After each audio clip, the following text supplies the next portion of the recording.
Montero, ang sinasabi mo rito ay wala kang kinalaman sa pagtanggap ni Judge Goles ng pera mula kay Consel Manuel?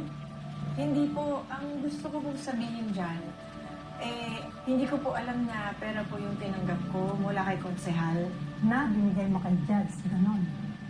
Iniabot ko lang po. Inabot, binigay, pareho lang yun. Pinakiusapan lang po ako. Madalas ka bang pakiusapan? Iilan lang po kasi kami yung pinagkakatiwalaan ni Judge. So, madalas. Marami po kasing kaibigan si boss May mga padala sa kanya, gano'n. Padala? Ano? Regalo? Pera?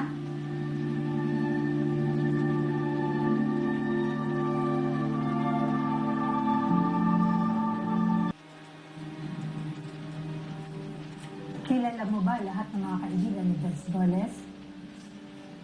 Yun pong mga bumibisita sa kanya ng madalas. Gaya ninyo?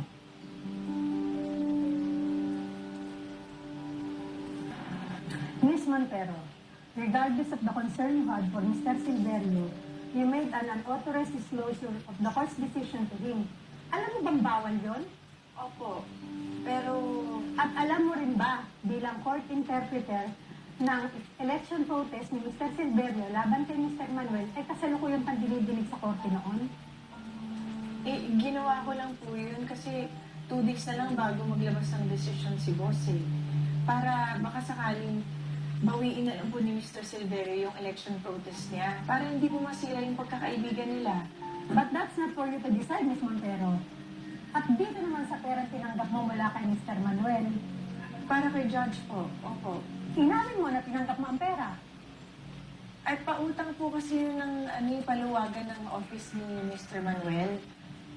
Matagal na po yung nakalaan para kay boss, pero hindi lang namin maasikaso dahil ang dami po namin hawak na kaso sa korte.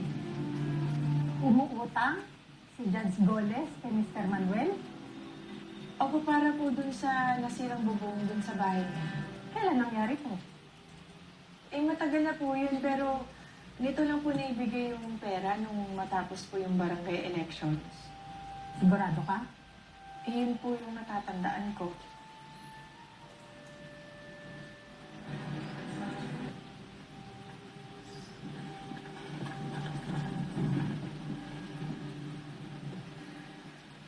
Miss Montero, matapos ang aking investigasyon at marinig ang testimonya laban sa paratang sa inyo ni Arturo Silverio, ay kailangan kong magbigay ng report sa ombudsman na ikaw ay naging kasabwat sa isang malaking krimen.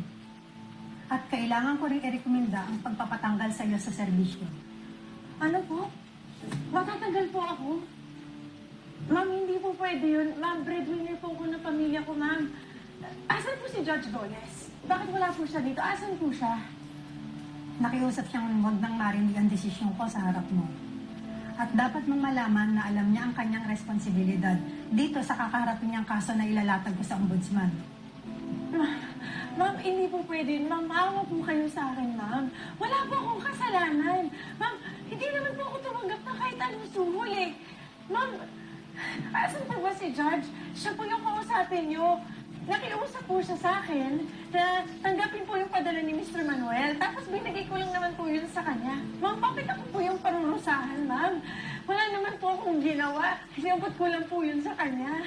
Ma'am, 10 taon na po, mahigit 10 taon na po ako nagsisilbi sa gobyerno. Tapos ito po yung magiging kapalit. Ma'am, maawa po kayo sa akin. Bakit naman po ganun? Bakit ako po yung parurusahan? Iisa po ang judge ang sangkot dito. Siya po yung tanongin niyo. Bakit po ako?